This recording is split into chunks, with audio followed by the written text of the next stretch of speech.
Alrighty, hi everybody. Thanks so much for joining me. I can see already the chat room's been busy. Apologies for the ever so slightly delayed start. It's for good reason. Uli's been working in Vienna. It's got back. It's all rush. But, you know, we sat down, we're ready and we're good to go. Computers are ready to share everything. So, yeah, all good. Looking forward to this. My God, you wait till you see his images. Oh, my God.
Well, hello there. Thank you so much for joining me. I can see that the chat room was already busy.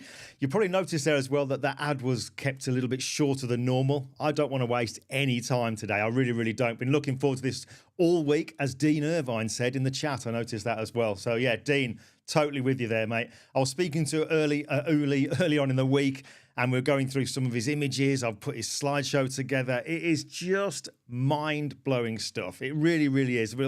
I can't wait to bring him in, but obviously the usual thing is to do a little bit of admin first of all, so let's just get a few things out of the way. The first one is to do with the how to print course. I know I mention this pretty much every week now, don't I? But the how to print course, those of you who've got it, if you log in, obviously after we've done this, you'll notice that there is a new section right at the bottom of the curriculum called something like how to print Facebook group Zoom live broadcast recordings.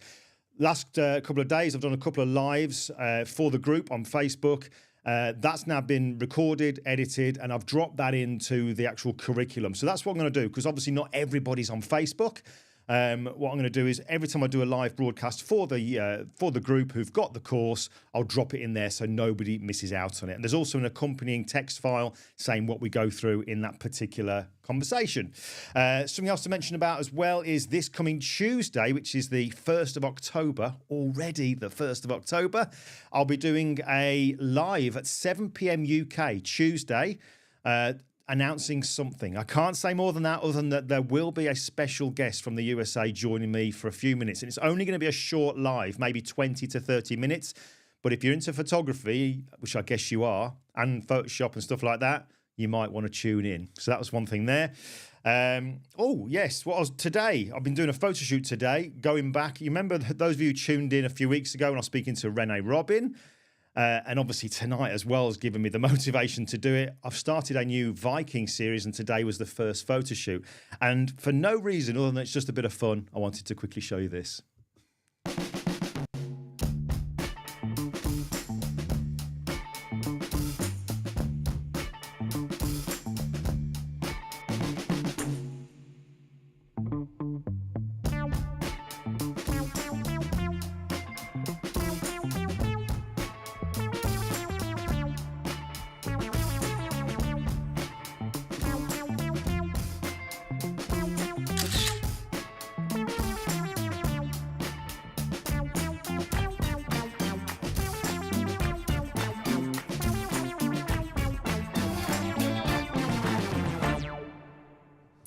Why not? You've got to have a bit of fun. That was today in the studio. The guy dressed up as a Viking there is our friend Foxy.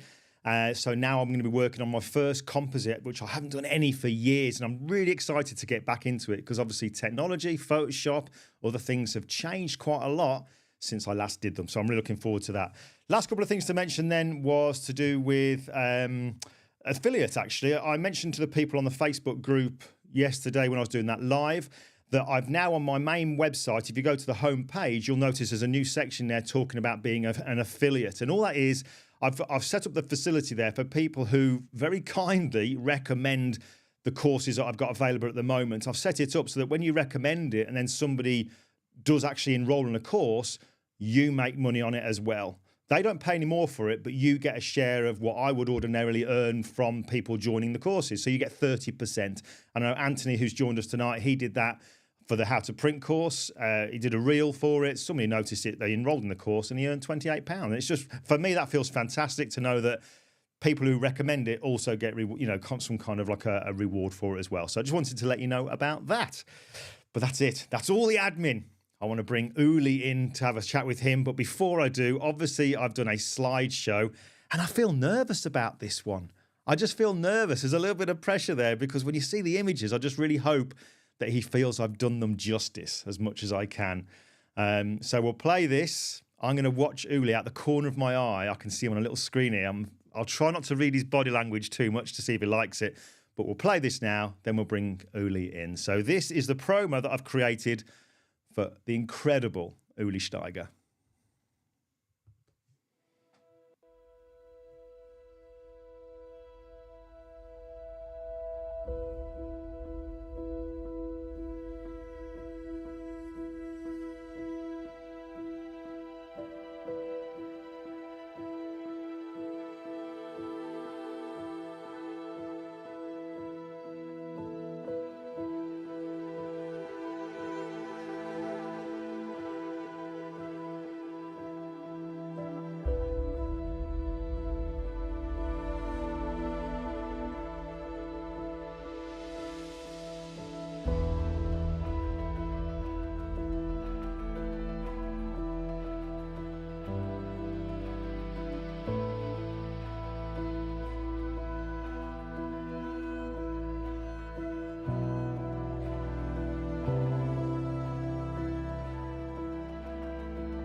Do you know what? I've got goosebumps. I can feel it under my top here. I can just, oh gosh, just incredible. And look at the comments in the chat there. Just unsurprisingly, people blown away by it. But let me just unmute Uli and I'll bring him in. Fingers crossed this works.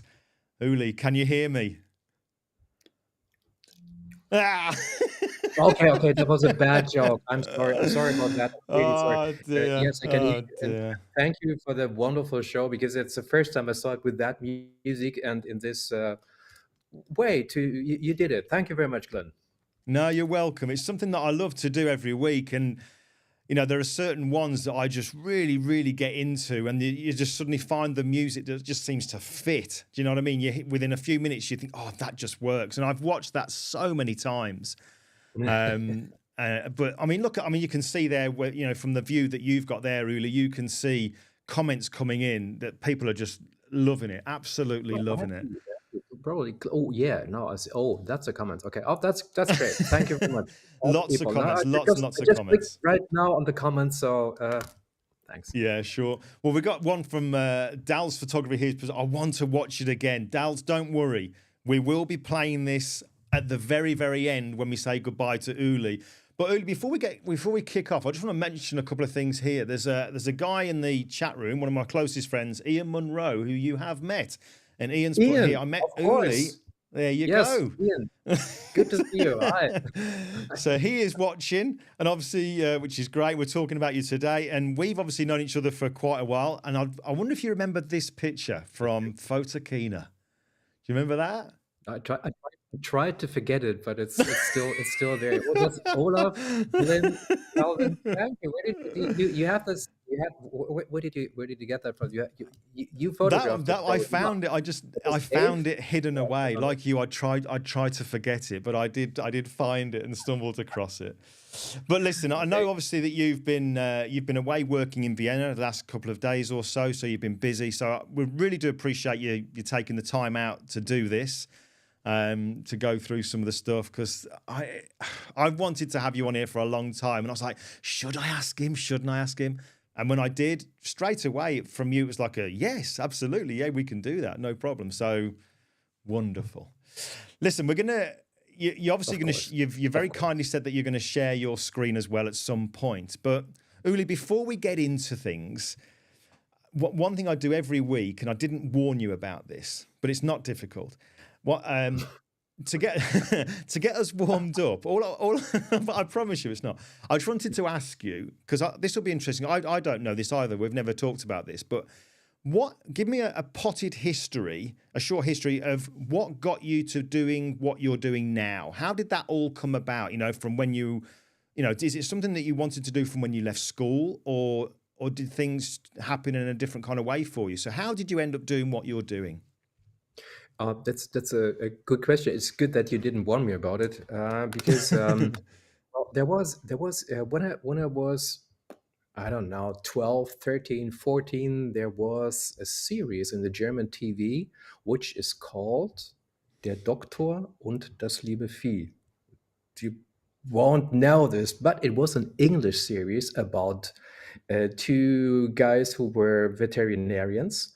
And this must be very popular in England, but I have no idea how it's called. I think we have. It sounds like something we had called All Creatures Great and Small. That might be possible. Yeah. Well, whatever. These two guys were living in England, somewhere on the countryside in the 40s, 50s. I don't know. That must be that. So I wanted to be a veterinarian, and I didn't go to school for a couple of days, 3-4 days, because I wanted to assist a veterinarian, and it was so fulfilling. And I knew this is my job. This is what I want to do. And when I finished school, everybody saw, oh, this is going to be hard for our Uli to find a place where he can study with these marks. This is way too bad. So I decided I had to wait to find that place. And in the meantime, I'm going to make an apprenticeship as a photographer, right? So this is what I did. And from there on, from the beginning, I knew I'm not going to be working in a past photo studio. I have no problem if people do that. They make their living with that. But it wasn't just what I felt like I wanted to do. So I went to America to assist different photographers. I came back to Germany. I went to master school for 2 years, and then things started to develop with Photoshop, with writing the first books about this topic, which is very, very interesting for me. Yeah. Wow, because that's interesting then, because I didn't know that history of you, but because one of the things I've got written down here that I wanted to ask you on here, because I've got a number of things I want to ask, was where on earth did the understanding of light and shadow and colour come into it? Because there was something I was going to write down earlier on, and it was something like the pictures that you create, they could, if they weren't of things that were impossible, it would be very easy to believe that they were real, because the lighting, the shadows and the colour is just so good. If it wasn't, I mean, we've got a locomotive with plane wings on there. Obviously that's not real, but the light is so good that it looks real.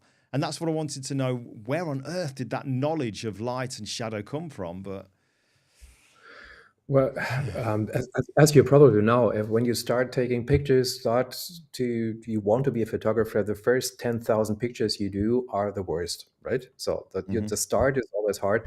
And if you keep going and you know that you want to do this as a living, you want to do this for your soul, for yourself, for everybody who wants to see your images, then you just keep going. And it's hard not to get better with all these things when you don't stop. So it's one of the easiest things to tell is just keep going, and see what's happening. Then Photoshop came. That was one of the things, but probably more important was that I started working with Cinema 4D, with the 3D software. And now you're speaking of that train with the plane wings, which are the wings of the DC-4, an American plane. Of course, I set the lighting, but all the reflections, all the shadows, all this stuff is nothing I made by myself. This is something I can show this later. This is something the program does for me. Of course, I have to set the lighting. Where do I want to have the sun? How much shadows do I want to have? Which color should they have? All that. But it comes when you just don't stop working with this stuff. That's sure. So are you somebody? I think. Are you somebody then that's, because I think I'm a little bit like this. I know I've got friends who are like it as well, that once you've finished a picture, you can't just sit back and relax. You're thinking then, right, next picture. You have to just keep on creating, keep on doing something to feed the mind and keep that creativity in there. Yeah, that was a little, or that is a little different in my case, because when I do a picture, I can't stop until it's done, right? So I have to sleep sometimes, of course, which is good, because in the next morning I do the first test as a test I do with every picture. In the evening, you might know this. You look at the picture and you say, "Whoa, I'm so good." Okay. And then you go to sleep, and the next morning you look at the same picture. You just close down the computer, switch it on again. You look at the same picture, and you go, "Oh my God, what did I do?" It's so terrible. Yeah. It sometimes happens to me, but sometimes when a picture is done, I tend to fall in a sort of a hole, because I think I did this picture, and I'm pretty sure I will never ever be able to do something like this again, which is stupid, of course, in a way, but you're finished with the job, and it means it feels like that was the end. 3 days later, you have an idea. 5 days later, you have another idea. 7 days later, you say, "Oh, the two ideas might work together pretty well." And you start drawing. And you go on your computer and you start working, and you see, of course, that you can do it again, but it's a completely different picture. So it's an up and down and up and down and up and down working. And it was not only one time that I wished I would have learned something else. Well, this is many years ago that I had this feeling, but it's not always the feeling that I'm good, I can do it. It's a lot of doubting also, and I think it's necessary to doubt, because if you don't, then you develop the feeling that you're, I don't know, you can do whatever you want, and you're Yeah, not yeah, connected to reality anymore, and this yeah. is not good. I totally get it. So, and it's lovely to hear that, you know, somebody like yourself has that kind of feeling as well, that you've always, what I would call, you're very grounded. You know, you've got your feet firmly on the ground, where there's no kind of like showmanship about you. You just do what you do. And I must say that that's something that I remember when I was first introduced to you, because obviously I was coming out to Germany, working with Calvin and Gabor and what have you. And then the first time we met, I'd heard your name all the time, especially from Gabor, mentioning you all the time. I was Really? thinking, Chicago. oh, Gabor, all the time. And I was like, who is Okay. this Uli Staiger? Who is he? And then the first time we met, I think it probably was at 𝐓𝐡𝐞 all those years ago. It was. It was. I remember. Yes. I was really nervous, because it was like everybody knew Uli Staiger. But what was lovely was everybody had nothing but good words to say about Uli Staiger. And when I met you, I think I kind of expected somebody who was a little bit, hey, you know, check me out. But you were nothing like that. You were just like you are, just Uli, you know, just very, very humble guy. And that's just so lovely to see that. Well, So, you're in a way, you're right. I'm not a very show based. I don't need that a lot, and I don't want it too much. I don't want to have too much attention on my person, which doesn't mean that I don't want the attention on my work. Okay, sure. that's a big difference. And I'm sure that if you work as a photographer, if you work as a 3D artist, CGI artist, as a Photoshop artist, whatever you are, as an artist, and you think that your work is not that important, then you're wrong. Okay, so you must have that feeling that you want to show your work, and if this is not in your personal agenda, then you might have a problem. But it doesn't mean that you want to show on your person, on your personality, and you're perfectly right. You described that well, and you saw that well. That's not what I want. No, thank you. But look at my image. Thanks. All right, well, backtracking to something that you said before then was about the fact that you'll finish a picture and maybe 3 days later or 5 days later, you then start to get ideas, and maybe those ideas sometimes, you know, merge together, that you think, actually, that could work and that could work. I am very much intrigued, and I'm guessing you've been asked this before many times, but I'm really intrigued as to where do these ideas come from? Because when we look at, you know, images like this, I mean, yeah, the artistry is just phenomenal. Like I said, the lighting, the editing, the compositing, everything, the perspective. Obviously, you know, that's what you do. That's there. But where do the ideas come from? I'm thinking, right, are you somebody who likes to read fantasy? Is there any kind of genre of movies that you like, or what? Where do you think that influence has come from? From reality. It's true. Some people asked that before, but you just gave me and everybody who's listening and watching a very good idea how you mean that. So I'm very thankful for that, because it makes me easy to explain where it comes from. It's basically not that hard. Just imagine you walk out of your door and you're on the street or on the countryside, and you look at the beautiful blue sky over you. Okay, you see the white clouds. Now imagine you would see clouds, which is normal for us, for the very first time in your life. The sky in your former life, it was always blue, no clouds at all. It's all of a sudden you see the first cloud in your life, many kilometers long, which it is. Then you would say, wow, that's the biggest, the beautiful, most beautiful thing I've ever seen in my life. You would be so surprised. But we see clouds every day. So especially you guys in England. Oh yeah, we get more than our fair share. We're so used to it that we think this is normal. So what I do basically is things that are normal, bring in a different context. That's all. And if you bring things in a different context, like the helicopter we just saw, it's a very strong-armed 11-ton Russian Mi-24 helicopter. And I have a friend who came in contact with that helicopter as a journalist in Afghanistan. So you don't want that, really not. So if I bring this heavy, bad war machine in a different context, just bring it over a field of wheat, then it gives a completely different image, and it gives a completely different way of understanding what I want to say. Yeah, that's how I. I get it. I get it. Just just really kind of pushing the boundaries and things like that with your imagination. I just absolutely love it. But you say that you mentioned there that you use Cinema 4D for using the 3D objects, and you can use that for controlling light and texture within your images.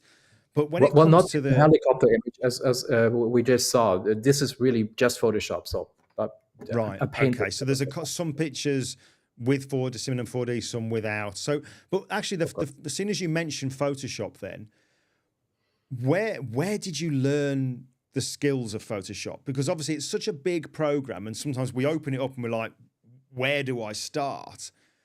Was there any kind of direction that you went with how to learn it, and how did you go through the process of learning it? Well, first of all, when I started working with Photoshop, it was Photoshop 3.05. So that there's Photoshop 1, 2, 2.5, then 3. So not CS1, CS2, CS3. No, it was Photoshop 3.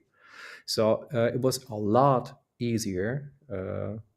Basically, the center of Photoshop was there already, so the whole thing was there, but with a lot of tools that are not there. But still, I'm pretty convinced I could do every image I did up to this day also with Photoshop 3, because it's simple. Well, you see how to work with layers.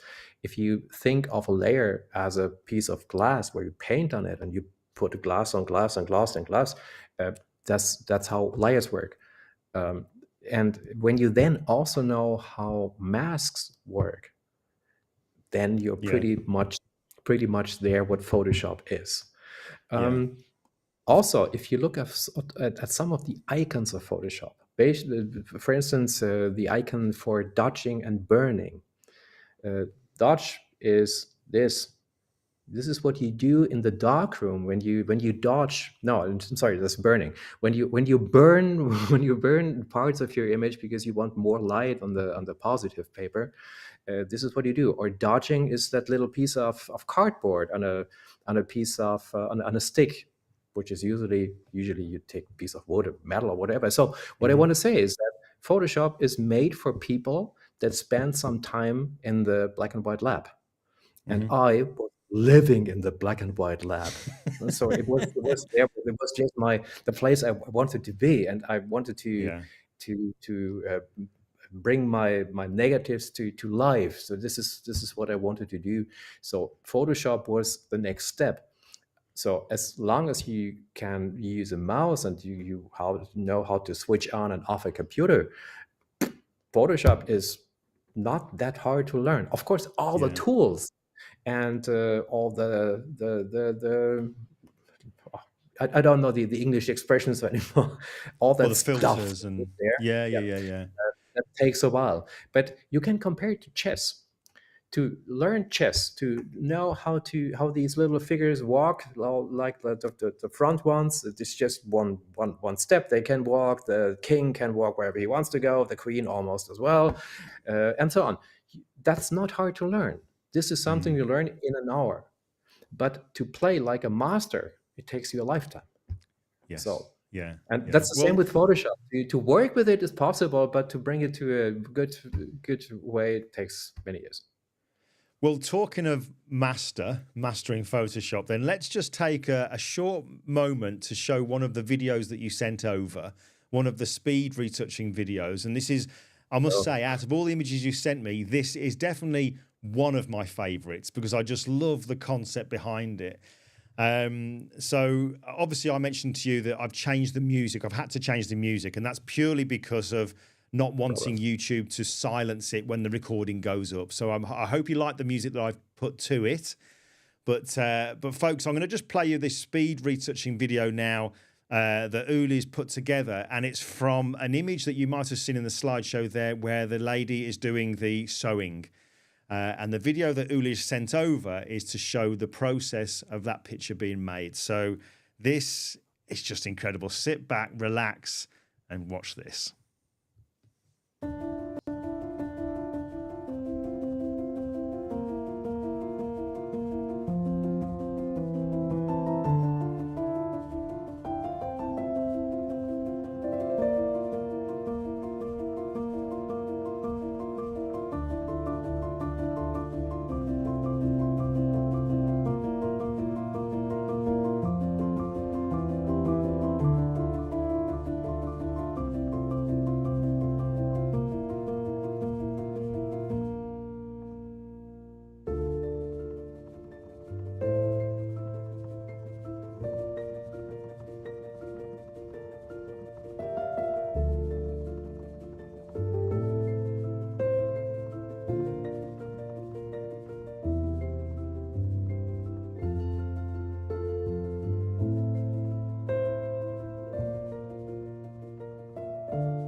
Absolutely stunning. I love it. So one of the things I wanted to do, Uli, was before you share your screen and what have you, was just to ask you about a couple of images.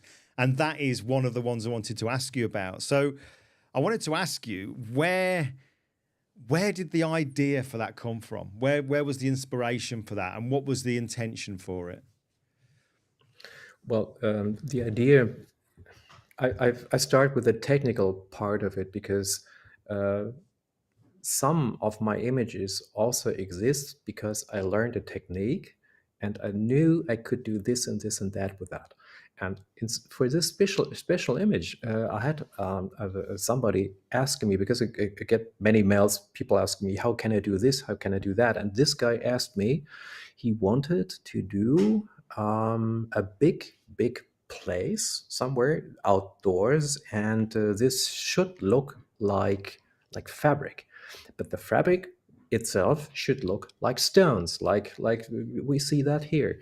And I said, well, the best thing would be you go and buy a lot of fabric and you just print the stones on the fabric. That would be the easiest way I would do. Of course, I thought in this when I said that there's a lot of money behind. There is a customer who says, well, we don't care about the money, we just pay that. But the truth is, it's so easy to do this in Photoshop, right? With the displacement filter. There's a filter that is in Photoshop since I think since Photoshop 2. That's really about more than 30 years ago. So that's a very, very old thing. It's hard to work with that thing. You get to get used to it, but when you know how to use it, then you can make fantastic stuff with it. And I am very, very happy that this filter is in there. So that's the technical thing. So I learned how to work with that filter. I wrote that to the guy and said, well, I found another way. It might be a lot easier and especially cheaper than printing on stones on a stupid fabric. Yeah. Okay, sorry about that. And the second thing is that I always That's the artistic idea behind it, that I always try to replace things.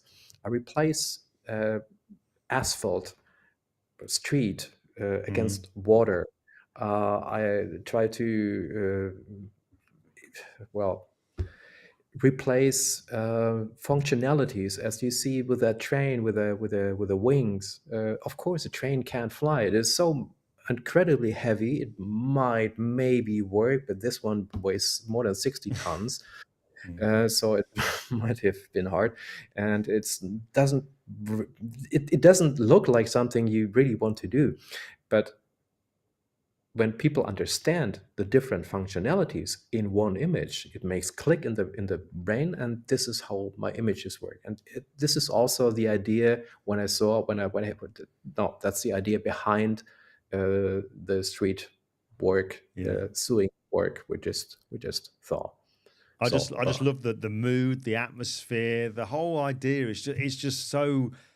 There's so many different emotions that come through watching it. It's like, first of all, like wow, and then it's like, that's really nice. I just love the feel of it. So yeah, incredible, really incredible. Another image that I wanted to just bring up, again, one of my favourites is this one. I mean, I say favourite, it's just one of the ones that I saw straight away that I thought, wow. And I've got the training for this, one of your trainings to show how to do this you're and it's just, I made a training about that.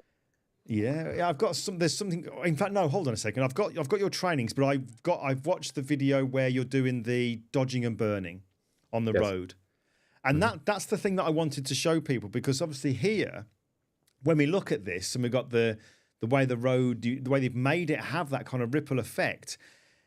When I saw how you did this within the video, and we're going to play that video in a moment, actually, it was one of those moments I sat back and went, "Oh, what?" You know, this goes back to what you said about Photoshop, that, you know, there are certain things, it's quite simple really when you work way through it and just use certain tools. I think the problem that a lot of people have, and I'll say that because it's how I'll say I'm not now, but how I used to be, was that when it comes to Photoshop, we think it's actually got to be harder than it is. And we think it can't possibly be that simple to do that. But you doing the dodging and burning on that road has proved that it's a very simple technique, but when used correctly, incredibly effective. You're completely right with that, because when I study images, I do a lot of studying in painting. I don't look at photographs. What I do here, what I do with this image and many other images as well, looks like photography. Everybody knows it's not only photography, but the look is reality, is hyper realistic, is photography. But the techniques I use are from paintings. So what I can really encourage is people go to the museums, look at paintings, look at how these guys work, because a lot of times you can relate to what you see to the technique. This is a lot easier than looking at a Photoshop image, I think. Yes. And the technique you just described, I paint the shadows and these little stripes, these little bright spots on the top of the waves, but also you can see it on the zebra streifen, on the zebra crossing, exactly in the foreground. You can see that also here the displacement filter is also working. So these two things together, displacement filter and the painting of the shadows, make this image. Yes, absolutely. Yeah. And you know, there's a lovely comment just come up here from Jean-Francois Leger. He's just put, "These pictures have the poetic nonsense of dreams. Love it." That is I like that a lot. Thank you very much. I like the word nonsense, because it doesn't have a purpose. That's completely right. And nonsense is nothing negative or also nothing positive. It's just something that says there's no sense. Yeah. You find a sense, of course, in that image, but it doesn't serve a purpose. And this is the heart of many of my images. That's true. Thank you. I love it how, because you're letting the tools that you have available to you, they're able to sort of get out what's in your head. And I love that. There's no limit to what you can create. If you can think it, certainly with your images, if you can think it, you can create it, as long as you know those certain rules and certain tools that can do things. So lovely stuff. Listen, I'm gonna play the other speed edit in a moment, but before I do, there's something I want to ask you. And again, I apologise if this is something you've been asked before, but I know that it's a big hot topic at the moment. And I also noticed this within your trainings, that you do actually cover some AI stuff, some artificial intelligence stuff. What is as somebody who does, these kind of images, these surrealistic dream images, as you say, that there is no sense to them, but they are just like, it's just like dream stuff. It's absolutely wonderful stuff. To be able to create that, you're doing that using Photoshop, and you also use, as you mentioned, Cinema 4D for certain elements in some pictures. What's your thoughts on the evolving side of things when it comes to AI and the use of it? Do you see it as a useful tool, or do you see it as a threat? Let's answer this way. When I saw this the first time, I saw the first, let's say, Midjourney 3, Midjourney 4, I thought this is something that's gonna kill your work. Really, I was for me the first thing was I felt threatened. That's really true, because what can I better than other people? I can have good ideas, and I have the technical know-how to put these ideas into working pictures. Both things, both reasons, both things I just mentioned is the perfect core of AI, right? So this is exactly what AI can do. And if AI does stuff that is basically your work, you don't feel very comfortable. Well, I did not at all. So anyway, I started working with it because it's so easy. Everybody can working with it, and I realized that it's possible to use AI in an artistic concept. So being the feel of being threatened by AI, I can understand that. And still today, where I give many workshops in AI, I feel exactly that from my audience, that people say, we come to this workshop because we hope that you can tell us something about it, but basically we don't like that stuff. And I just can tell them, yes, you're perfectly right here, because I had the same feeling. In the beginning, I had exactly the same feeling. Today, I use AI. I mean, everybody who uses Photoshop will not use paths probably to mask hair like this, hair mask path. Never. You do this with AI, and it works fantastic. Okay, so there's an aspect that where we can say AI helps us, right? Yeah. Helps everybody that has to produce. The other thing is that AI produces images that I could never ever do in a Photoshop composing work in that time. So I use that also for my customers. I tell them, look, this is what we want to do. This is what you want to have. Let's try this, and let us. We do just a part of it with AI. As soon as it comes to real people, as it comes to real machines like special cars, of course, AI doesn't work anymore, because if you tell them just build here a Mercedes 280 SL, the AI builds a car that looks a little bit like that. But there's already the possibility to really work with that up to a certain extent, I would say. Sure.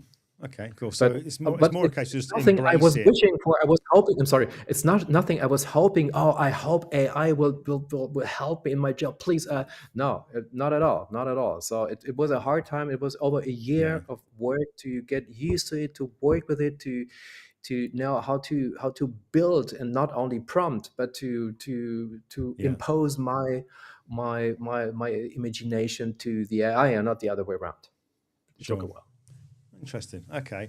Well, I know that you're going to share your screen, just show a couple of things for us. But before we do, just so that you can kind of get yourself ready, what I'll do, I'll play that second speed edit, and when we come back, if you're happy, we'll jump over to your screen. Just so I'm curious to see what it is that you want to share. So I'll mute you for now, and we'll play that second speed edit. So Right, so this is another video that Uli sent over to me. Again, I've changed the music, obviously for YouTube and the copyright side of things. And this is the speed edit of the sailor boat going down the street, as you've just seen. Let's just put it up, this one here. This one here. This is the speed edit of this image, and it is just wonderful. And you'll see what I mean when I said about that kind of like, oh, wow moment when you see how those ripples were made. You'll see that in this. So I'll play that for you now, and then we'll get Uli, who's going to very kindly share his screen.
How cool is that?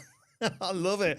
And you know what's really encouraging again is the fact that there, at the very end, when it says copyright 2016, you know, there's all these new tools and things that have been added into Photoshop since then that weren't needed for that image. And it goes to show that, like you said, Uli, there, the tools that you're using are tools that we're all familiar with: layer masks, brushes, blend modes.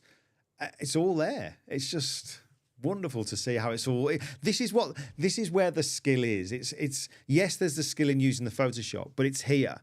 It's what's in here, how to use the tools that we all have at our disposal. So incredible, absolutely incredible stuff.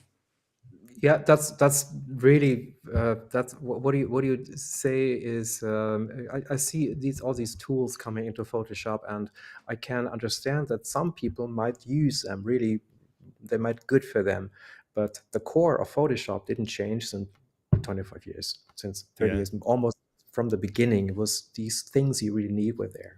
Masks came later, layers came later, but yeah, wonderful stuff. All right. Well, I'm conscious of time and stuff like that. I know there are a few things that you wanted to share with us. So, whenever you're ready, I can press a button and show your Photoshop if you like. Well, okay. So, of course, if you want to see some stuff in Photoshop, I can not only tell you or show you old stuff, but I can not only show you AI stuff because it's too boring. So I found something else, and now if you want, you can share the screen. Yeah, sure. Okay. Okay, and that's an old image of mine, but I've got your at the moment, Uli. We've got all of your. I'm seeing your repeated screen at the moment. You might need to share if you cancel that screen share and then do whole screen, and then just tab over to Photoshop. That might work better.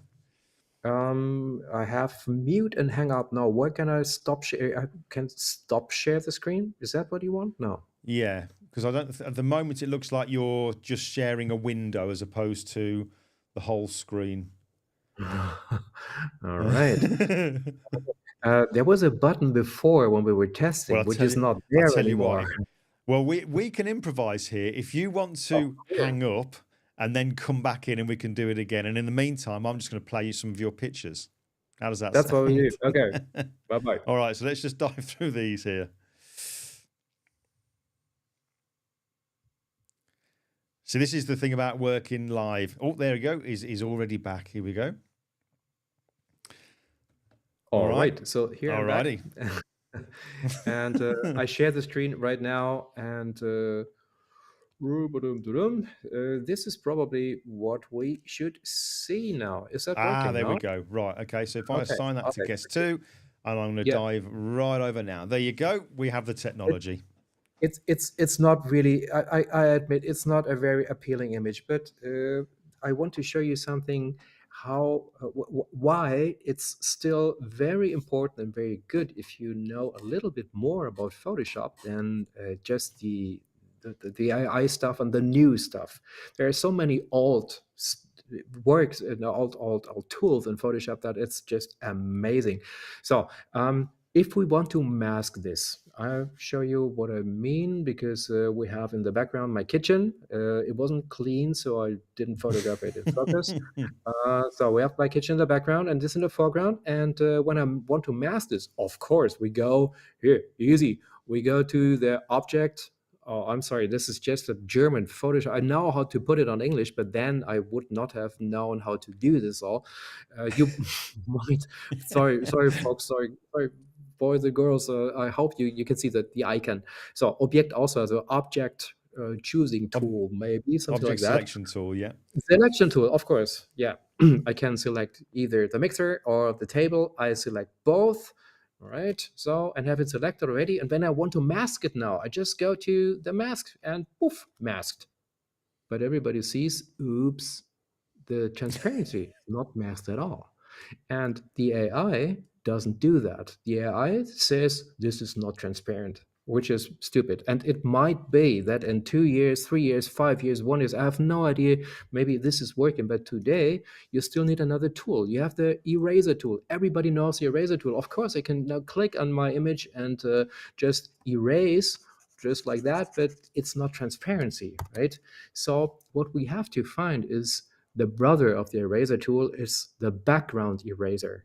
And I don't know if you had ever heard of that. If you're my age, you might have, or a little bit younger probably. But the background eraser wants just one time, in the first time when I just click in the image, accept what I want to eliminate, and this is the blue. So just for the moment, I switch off our mask, I make it a little bit bigger, and I just click in the image right now. And like this, you see, it's so easy to produce transparency. Now I click this on again, and the only thing we could do is take off the blue stuff. So I just put this on top of it and go from normal to Sättigung, now to color, right? Bring it back with a black mask like this. Take a brush, white color, 100%, make it a little bit smaller, and can paint off the blue stuff. Okay, so this is basically what you can do. And this, I mean, you take a look, it's really good, right? This is done in 10 seconds. So, and it only works with the old and the new stuff. Okay, of course, this blue doesn't have to be blue. It looks better like this, but you know what I want to tell you. Yeah. The other thing that might be interesting is an image. I do this. Open this. It's you saw this image. We saw this image before. It's called ignition, and in this image I have to paint light. To paint light is, well, basically not that hard. I take out the final layer, and now we have the basic image, and we see all these clouds. These clouds, of course, are not clouds from any start, any takeoff, any explosion. It's just white clouds in the sky. You just form them a little bit and push them and mask them, and they look like like this. So, but to paint in some light, you need, of course, it's a rocket. You need orange light. You need fire. Okay, orange color is here. We take the brush. Okay, we take the brush, and of course we're smart. We don't take an opacity of 100%. We take an opacity of 20%, and now we start painting. Wow! And the more you paint, the more you see this doesn't work. Huh? It's orange, but it's orange, and you get it opaque, but it looks just terrible. So this is not what we want to do. There's a way better way of doing this. We take a new layer, or even better, go back to that, we take a layer by pressing the Alt key, Option key on the Mac. Now we produce a new layer, and instead of the new layer, we get this little screen, and it says layer 1, that's fine, and we go to the mode, because after some years of Photoshop, you might have noticed that light is painted with linear dodge. But now, this is the important part of it. What many people do not do, they don't set this little hook. That means they use a layer which is in the mode linear dodge, but it's not filled with black color. And then it doesn't work at all. But now, by setting this little hook, it will be filled with black color, black color, as you can see here in the layer 1. And now if I do exactly the same thing with just 10% of opacity, I paint orange, and as you can see, my image gets really brighter and it gets more orange. So this looks a lot more like light, even if my painting, or well, the way I paint is not very hard to do. It's just the difference between linear dodge and color and the normal fill method, the normal fill method.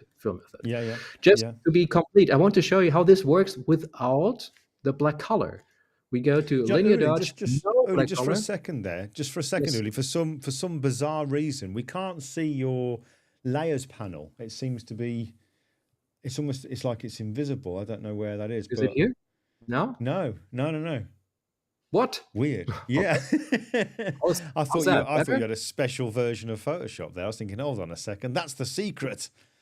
It's in the middle of my screen here, and you can't see I it. have no idea why. No idea. Oh, but wow, I know that but I know that you're using the linear dodge for the effect with the light there. Definitely using linear dodge.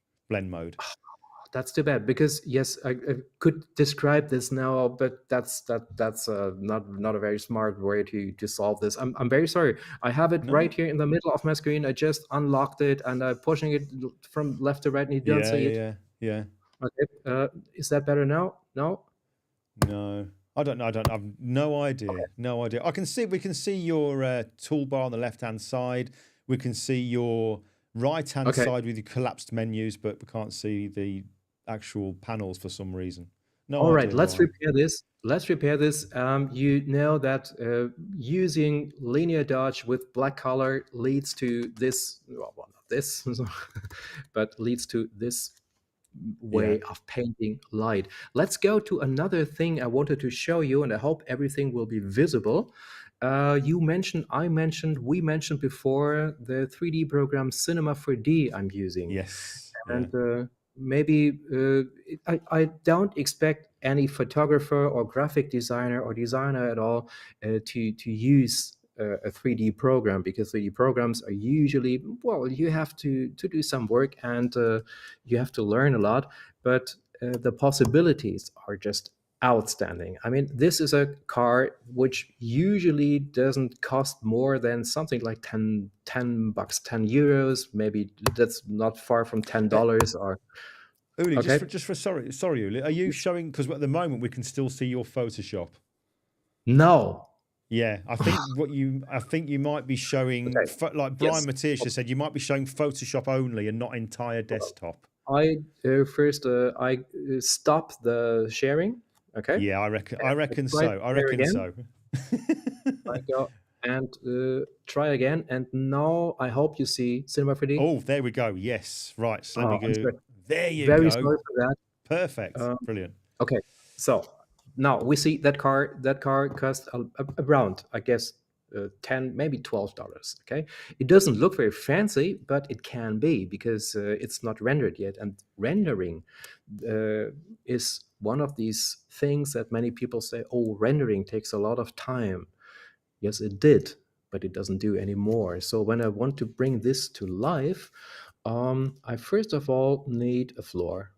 So the floor is here, floor is there, and now I want to bring some lighting on the whole thing, and therefore I would like to see it rendered. So I go to my render view, switch it on, and this is how the whole thing looks rendered in real time. That means that I change the perspective, and the perspective in the rendered image follows me. You might say, yes, it follows, but this still doesn't look very natural, which is right. So what we need is color and lighting. So I go to Redshift, go to the, where do we go? To the lighting here, to the Kuppellicht, which is a dome light, basically, right? Dome light, and the dome light needs, of course, an HDRI, which we just have here. We open it, and now you can see that the whole thing looks a lot more natural, right? Weird thing is, well, I think it's because you might be just showing the app as opposed to the entire desktop. We're still seeing it as a partially rendered. It's not looking really. Yeah, I think we'll tell you what we'll do, because I really want to see it. I'm going to dive back to me and you for a second. Let's try one more time. When you if you disconnect, when you come back in and share your screen, share entire desktop as opposed to Photoshop or whatever, and let's see, because then that should show all the panels. He hopes that's what it should show. Okay, let's try this. Right, okay. So right, now that's looking better. Right, let's go for it. I'm diving back over. Again. So there we go. Is how this everything looks in a not rendered way, but you can, of course, change your perspective. You can do whatever you want. You can push it wherever you want. You can set it on a photograph, this car, the way you want to do it. And now if you want to look at it, how it looks rendered, we go to Redshift, render view. I switch it on, and switch it on right here. And now this is how the whole thing looks. And now you can see that I can render this, hold on, within seconds. Stop and go again.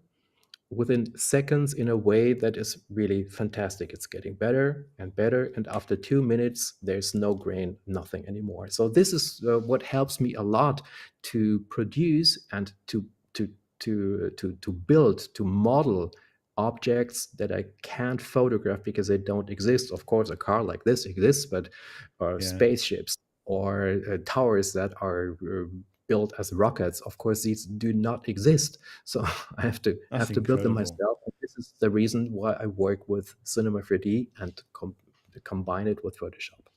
Lovely stuff. Actually, while we've got it, would you mind just jumping back over to Photoshop, and now that we can see your entire desktop, and show again that panel where you had the linear light and the little icon where you were saying about painting in black? Let's just see if that shows up. Let's go here. Take this off. Let's go to Photoshop again. And Photoshop. Okay, so here we go. Brilliant. So, yeah. Okay. I think what you still saw is this, right? Yes. Yeah. Yeah. Okay. So this is my layer with linear dodge.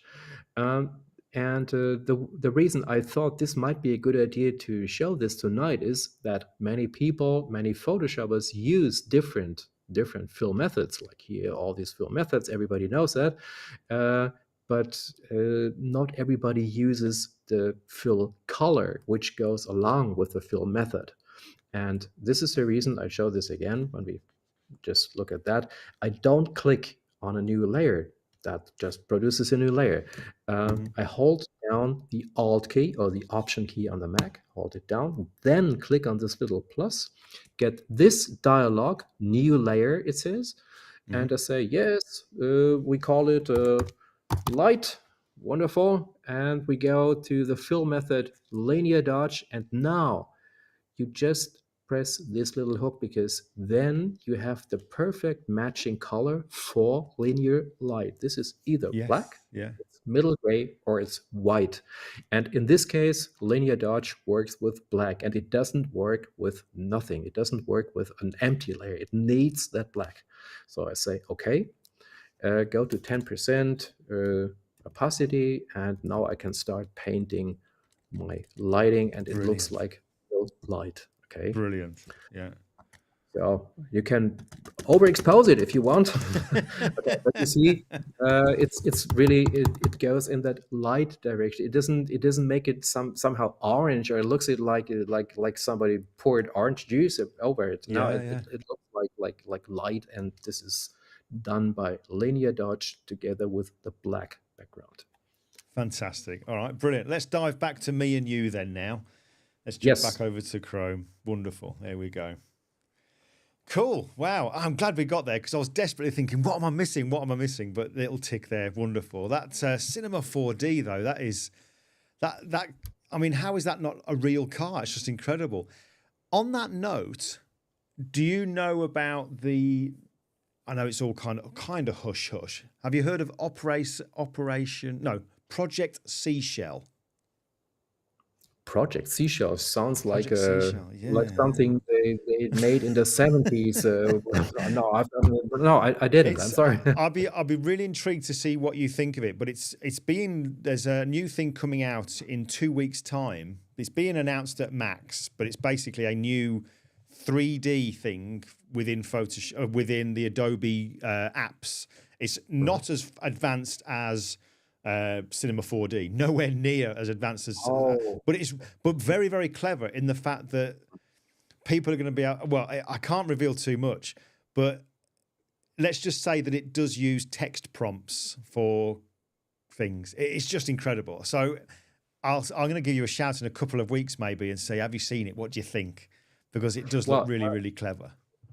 We both of us, we probably can't talk too much of what we know, but I know, and I saw this already a year ago as an announcement at Adobe's, that they wanted to build. Now they have the idea, and don't know if this is gonna come or not, or when it's gonna come. We don't know that, but they have the idea that you build simple 3D objects, and these 3D objects can be well painted and mapped with a surface by a prompt. Right, and this is what they're working on, and then I know that they know, and they know that I know, so I can tell you that. And it sounds pretty much like that. This what you just said about projects. So it's in any case something that is most certainly very, very interesting to look at, whether you need it or not. Yeah, I think it'd be something fun for people to have a play with, at least when it's announced in 2 weeks' time. So exciting times, but obviously it all involves the use of the generative AI and stuff like that. But very interesting, very interesting. Listen, there's a very good comment here. Again, Ian is watching, and Ian doesn't normally stick all the way through a live broadcast, but unsurprisingly, he has tonight. And Ian has put, "I'm not disappointed tonight. Imagine if Uli existed during the Vermeer era and had brushes. Holy crap." Hey, Ian, thanks very much. We had such a good time in Grado, Italia. I'm sure he remembers that very well. Oh, he does, fondly. He certainly does. I saw that he was also in one of your shows. I saw the show with Russell Brown, for instance, and Ian was also there and had his comments. Yes. That's right. Oh, right. I see you saw that as well. Wonderful. Well, there you go. Yes. Yeah, brilliant stuff. All right. Well, I'm very conscious of time. I know you've been busy working in Vienna. You're at home now, so you need to have some home time. And we've already been going over an hour already, so I'm not gonna push it. I'm just gonna hope that maybe in 6 months' time, certainly when that new thing has come out as well, we can get you back on in 6 months, something like that or so. But I have loved this, and I've got my little notepad next to me, just little things. But one thing I want to just quickly show people your website. If I just dive over to my desktop. So, folks, here's Uli's website. I'm going to put the details of this in the description part of the video and also in a blog post tomorrow. But one thing you'll notice is that there is a video training section here where Uli has got some trainings that he's done. Now, what I will say is I've got a couple of these, and I mean, I'm okay at speaking German. I'm quite good at speaking German, I think. I'm getting there. I'm getting even better. But I've never heard that you speak German. Come on. Don't start testing. My fastest forever, man, and all that. Yeah. Anyway, listen. But what I was going to say to people there was, because Photoshop, even though you might see different words within tools and places, we all know the actual layout of Photoshop. And I've got to say that when you look at Uli's trainings, if you don't speak German, you will be able to follow along. I would suggest that you consider looking at getting some of this training here, because it is just brilliant. I mean, you'll have all those aha moments thinking, I never knew that. Oh, wow, that's incredible. You almost forget that Uli is presenting in German, because Photoshop is a universal language. So once you know the layout of certain things in tools, you will be able to follow along, and you can see what's going on in the layers panels and stuff like that. So I would highly recommend that you take a look at those, because they are invaluable, and you're going to learn from somebody like Uli doing these kind of techniques. So I would highly recommend that you do that. But aside from your website, Uli, where would you suggest that people maybe keep an eye on what you're doing with, your working and stuff like that? Where would you say is the best place to follow you? I mean, social media and stuff like that. Well, this is probably Instagram, and of course, and it's Behance from Adobe, because there I have the opportunity to not only show the picture or 3 very, very small pictures. I have the possibility to show the first picture, the second, everything. Everybody who knows Behance knows that. Yeah, Behance, sure. Uli Staiger, you find that. Well, I'll definitely put the link into that as well. Judy Lindo has just posted, "Das war wunderbar. Danke, Uli." There you go. Wow. Sehr gerne geschehen, Judy. Listen, I don't want to take up any more of your time, Uli. Listen, it's been absolutely fantastic catching up. I spoke to Gabor in the week. I had a chat with Gabor in the week, and he said to mention to you that we're going to organise meeting up in Berlin, we're going to come over to Berlin. So we're going to You meet will. up. So yeah. I'm going to fly Yeah. over. Garbor's going to come from the Black Forest, and we're going to meet up. We're going to see if Olaf can come along, maybe even get Calvin along as well. But we'll speak offline and we'll organise a catch up. Yeah. That would be great. Wherever it's going to be. I mean, Berlin is a good place, but if you decide it's going to be another place, I'll come there, of course. Oh, well, I'll be there. I'll definitely be there. So, but we'll speak offline about that. So, listen, I've loved this. I really have loved this. Ever since I was first introduced to you, I've always followed what you do, and it's just you are one of those ones that just sets the standard. And like I said right at the very start, it is really refreshing to see somebody of your talent, and I don't say that to embarrass you in any way, but somebody who's got your skills and your talent to be so incredibly grounded. It is very refreshing to see, and it's wonderful. So, thank you. Thank you for giving us the time for this evening.